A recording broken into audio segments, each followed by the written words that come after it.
बोलिए प्रेम से श्री सद्गुरु महाराज की जय। श्री सद्गुरु महाराज की जय। श्री सद्गुरु महाराज की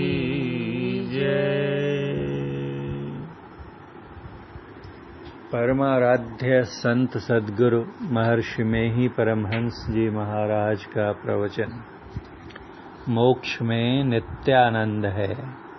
प्यारे महाशयों, मनुष्य जीवन में हमें क्या करना चाहिए, क्या सीखना चाहिए, यह जानने की आवश्यकता है। जो इस आवश्यकता को नहीं जानता है वह कर्म का निर्णय नहीं कर सकता। जब हम आवश्यकता जानेंगे तब निर्णय करेंगे कि कर्तव्य अकर्तव्य क्या है। सब जीवों को सुख प्रिय है।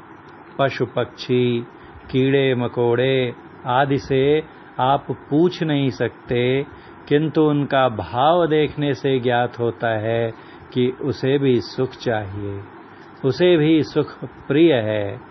कुत्ते की पीठ पर हाथ फेरिए तो वह आपके पास खुशी से दुम हिलाता रहेगा, किंतु उसके ऊपर छड़ी से प्रहार कीजिए या अन्य किसी प्रकार से बुरा व्यवहार कीजिए तो वह भी आपको हानि पहुंचाने के लिए उद्यत हो जाएगा।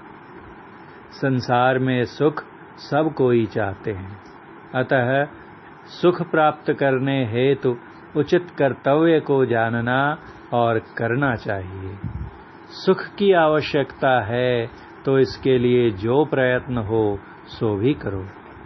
सुख की आवश्यकता है तो इसके लिए जो प्रयत्न हो सो भी करो। संसार में मनुष्य आराम चाहता है, भोग विलास चाहता है। उस विलास से वह सुख महसूस करता है, इसलिए उस ओर दौड़ता है। दूसरा उसे कहता है, तुम्हारे पास पर्याप्त धन है इसलिए तुम विलास कर सकते। मेरे पास धन नहीं है, विलास कैसे करूं? पहला आदमी कहता है, मैंने कमाकर धनोपार्जन किया है, तुम भी धनोपार्जन कर सुख प्राप्त करो। पर धनोपार्जन करके विलास करते करते शरीर रोगी हो जाएगा और तृप्ति नहीं होगी।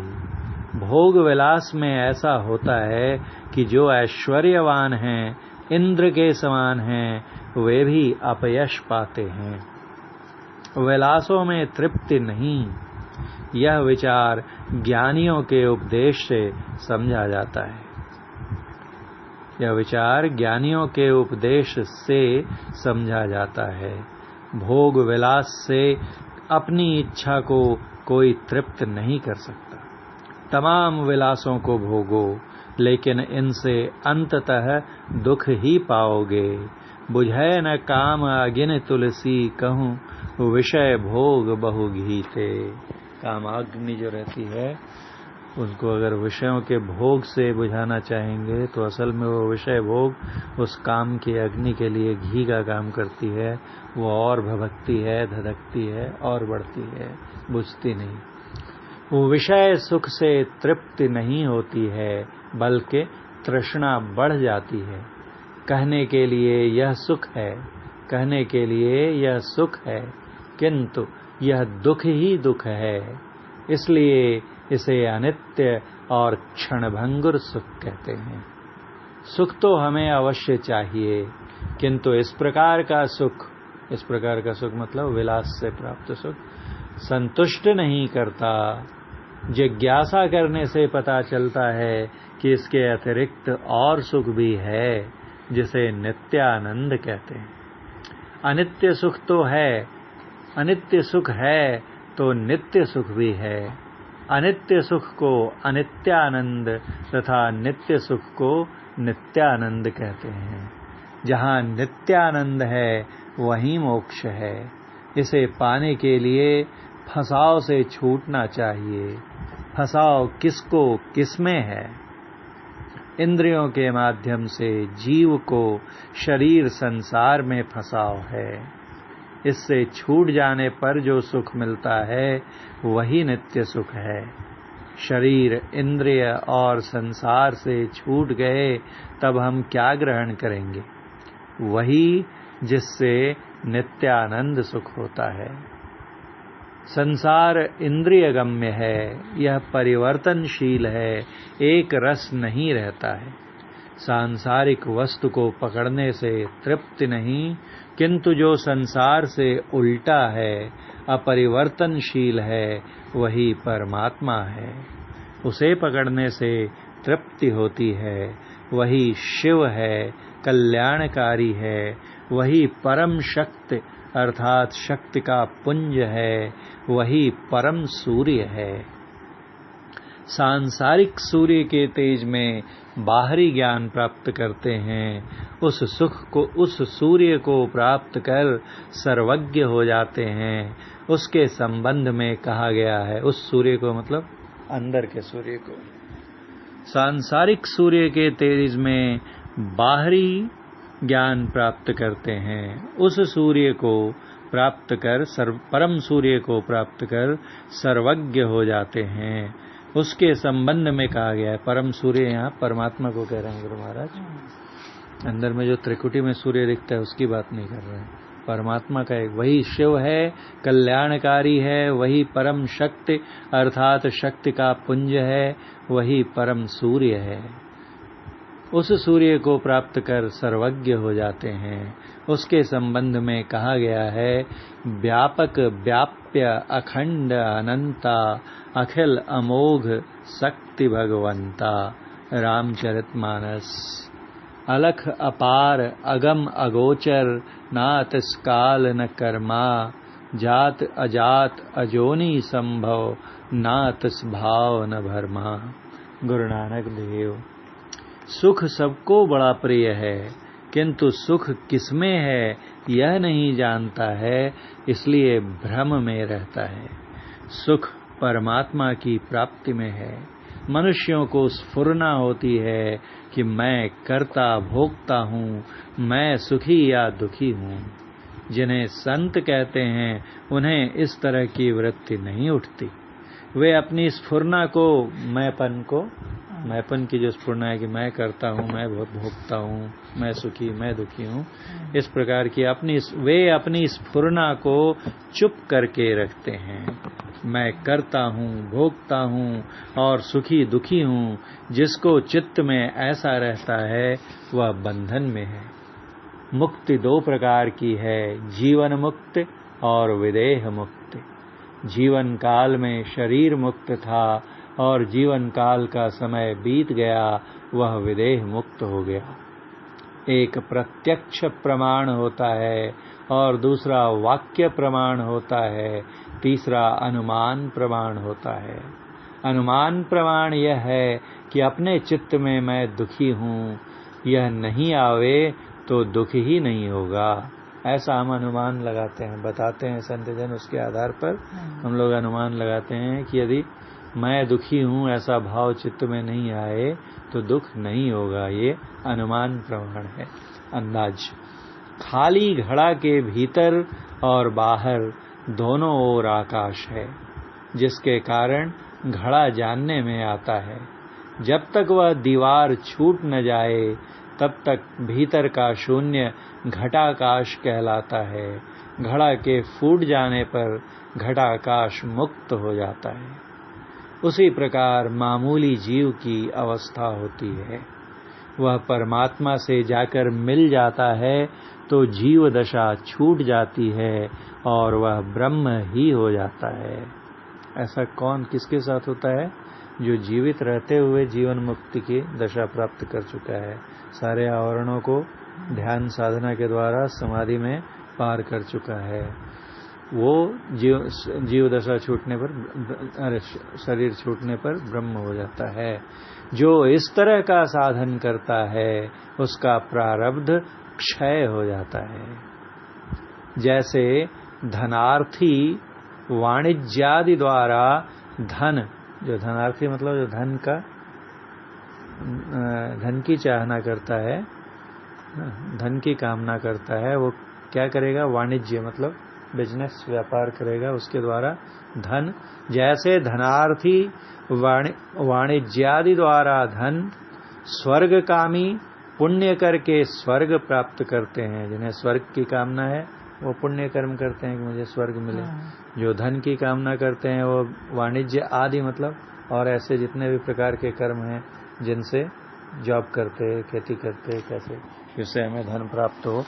उसी प्रकार वेदांत कथित श्रवण मनन निधिध्यासन और अनुभव ज्ञान द्वारा परमार्थ प्राप्ति करते हैं। श्रवण सुनना, मनन विचार करना, निधिध्यासन आचरण में लाना और अनुभव ज्ञान प्रत्यक्ष कर लेना।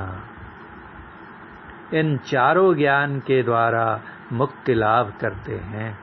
मुक्ति क्यों चाहिए? दुख से छुटकारा पाने के लिए। संतों का कहना है कि परमात्मा की प्राप्ति के बिना सुख नहीं हो सकता, इसलिए चित्त वृत्ति निरोध करो। कितने पंडित कहते हैं कि कबीर साहब और नानक साहब का ज्ञान वेद वेदांत का ज्ञान नहीं है। कोई ऐसा भी कहते हैं कि उनका ज्ञान वेद वेदांत से बढ़कर है। सतयुग त्रेता द्वापर बीता, काहू न जानी शब्द की रीता। ऐसा भी कहा जाता है कुछ मत के लोगों के द्वारा कि सतयुग त्रेता द्वापर सब बीत गया, शब्द की रीति, शब्द पाने की रीति किसी को नहीं पता थी। ये तो बात जस्ती नहीं है, क्योंकि उपनिषदों में शब्द को पाने की रीति है, पुराने ऋषि मुनियों के वचन में आता है। सतयुग त्रेता द्वापर बीता, काहू न जानी शब्द की रीता। त्रेता में भगवान राम का उपदेश है, द्वापर में भगवान कृष्ण का उपदेश है मुक्ति शब्द की प्राप्त करने के लिए। किंतु मैंने यह जाना है कि कबीर और नानक ने जो साधन के विषय में कहा है ऐसा वेद में भी वर्णन है। वे अध्यात्मवाद अर्थात मोक्ष ज्ञान बतलाते थे। मोक्ष का वर्णन कब से है? यह तमाम उपनिषद काल से है, इसलिए मूल भित्ति उसको बनाते हैं गुरु महाराज। वहां से लेकर मतलब उपनिषद काल से लेकर कबीर साहब, नानक साहब और तुलसीदास जी तक अव्याहत रूप से चला आया है। बाल गंगाधर तिलक कृत उपनिषद से मुझे प्रेरणा मिली। श्री वासुदेव बाबू के पास 32 उपनिषदों की एक पोथी थी, उनसे लेकर मैंने पढ़ी, बहुत संतुष्ट हुआ और उनके मूल की खोज की।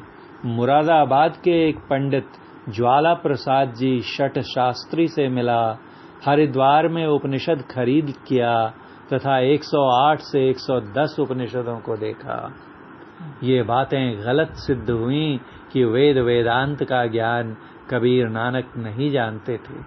इसे सबके सामने लाने के लिए मैंने सत्संग योग पुस्तक का निर्माण किया, जो 4 भागों में आप लोगों के समक्ष है। पहले भाग में ऋषि मुनियों की वाणी है, दूसरे भाग में संत महात्माओं की वाणी है, तीसरे भाग में वर्तमान विद्वानों के विचार हैं और चौथे भाग में मैंने मोक्ष धर्म संबंधी अपने विचारों को रखा है। द्वे बीजे चित्त वृक्षस्य प्राण स्पंदन वासने, एकस्मिंश्च तयोः क्षीणे क्षिप्रम द्वे अपि नश्यते। चित्त रूपी वृक्ष के 2 बीज हैं, पहला प्राण स्पंदन, दूसरा वासना। इन दोनों में से एक के क्षीण होने पर दोनों का ही नाश हो जाता है। कोई प्राणायाम द्वारा रेचक, पूरक और कुंभक करके प्राण स्पंदन बंद करते हैं, दूसरे ध्यान करके वासना को रोकते हैं। दोनों में से एक भी रुक गया तो दोनों नष्ट हो जाते हैं। जैसे गंगा जी में कूड़ा करकट बहकर आता रहता है, स्नान करने वाला उसे हटाकर डुबकी लगाता है, उसी प्रकार मन में तरंगें आती रहती हैं, उसे हटाकर अंतर में डूबना होता है। समुद्र लहर तो थोड़िया, मन लहरे घनी आए, केतिक आए समाई हैं, केतिक जाए बिसराए। समुद्र की लहरें कुछ नहीं हैं, जितने मन में विचारों की लहरें उठती हैं उनके सामने समुद्र की लहरें तो कहते हैं थोड़ी सी हैं, क्योंकि कितने विचार आके समाते हैं मन में और कितने भूलते जाते हैं, उनकी गिनती नहीं हो सकती। बाहर का ख्याल आता है, उसको हटाते जाइए, यह प्रत्याहार है। इसके बाद अल्प टिकाव होगा, वह धारणा होगी, फिर ज्यादा देर तक मन टिकेगा, तब ध्यान होगा। ध्यान करो या प्राणायाम करो, ध्यान करो या प्राणायाम करो, किंतु प्राणायाम कठिन है और ध्यान सरल है। इसलिए ध्यानाभ्यास द्वारा वासना को रोको, यही अच्छा है। जो काम किया जाता है, मन बुद्धि पर उसका संस्कार पड़ता है। संस्कार पड़ जाने पर वह बात उसे बारंबार याद आती है। जैसे नशा का संस्कार पड़ जाता है तो उससे छूटना मुश्किल हो जाता है, उसी प्रकार भजन का संस्कार पढ़ते पढ़ते ऐसा हो जाता है कि वह भजन किए बिना नहीं रह सकता, वह भजन किए बिना नहीं रह सकता, एक समय भी छूटता नहीं। पंडितों का वेद और संतों का भेद प्रसिद्ध है। संत कबीर साहब कहते हैं, गगन की ओट निशाना है, दाहिने सूर चंद्रमा बाएं, तिनके बीच छिपाना है। तन की कमान सुरत का रोदा, शब्द बान ले ताना है। मारत बान बिंधा तन ही तन, सतगुरु का परवाना है। मारियो बान घाव नहीं तन में, जिन लागा तिन जाना है। शब्द रूपी बाण जब लगता है तो उससे घाव नहीं होता, ये कौन जानते हैं? तो जिनको लगा है, अर्थात जिन्होंने उसका अनुभव किया है वही बता सकते हैं, और जो जान जाते हैं वही इस बात को मानते हैं। हम लोग तो सिर्फ अनुमान ज्ञान करते हैं। कहते मारियो बान घाव नहीं तन में, जिन लागा तिन जाना है। कहे कबीर सुनो भाई साधो, जिन जाना तिन माना है। असली विश्वास उन्हीं को होता है जो जानते हैं, क्योंकि अब उनको अनुभव हो गया है। अब पूरी दुनिया चाहे तो उन्हें झुठला नहीं सकती। कितना भी कोई कहे, गुरु महाराज कहते थे कि एक तरफ पूरा संसार खड़ा हो जाए और तर्क वितर्क में संभव है कि मुझे हरा दे, तब भी परमात्मा नहीं है ऐसा मैं नहीं मानूंगा। हमेशा कहूंगा कि परमात्मा है। आंखें बंद करो तो अंधकार है, उसी आकाश के पर्दे में गगन की ओट, उसी आकाश के पर्दे में हमारा निशाना छिपा हुआ है। किनके बीच में? तो कहते हैं दाहिने सूर्य चंद्रमा बाएं। इड़ा और पिंगला या गंगा और यमुना, इन्हीं को सूर्य और चंद्रमा भी कहते हैं। उनके बीच में अर्थात सरस्वती या सुषुम्ना में छिपा हुआ है वो निशाना। दाहिने सूर्य चंद्रमा बाएं, तिनके बीच छिपाना है। भजन अभ्यास के द्वारा सुरत की डोरी धनुष के अंदर चढ़ाई जाती है। तन की कमान सुरत का रोदा, शब्द बाण ले ताना है, और शब्द वाण चलाया जाता है। यह ध्यान है। सूर्य के उदय होने पर भी हम सभी चीजों को नहीं देख पाते। जिसे देखने के लिए दूरबीन चाहिए वह बहुत सूक्ष्म चीज है। सभी सूक्ष्मों में परमात्मा सूक्ष्मतम है, उसे ध्यान के द्वारा ही पा सकते हो। यह प्रवचन दिनांक 6 जुलाई 1950 ईस्वी को ग्राम कुशापुर तो नहीं था, लेकिन हमारे मैरिज डे के दिन यह प्रवचन दिनांक 6 जुलाई 1950 ईस्वी को ग्राम कुशापुर, जिला भागलपुर में प्रातःकालीन सत्संग के शुभ अवसर पर हुआ था। बोलिए प्रेम से श्री सद्गुरु महाराज की जय।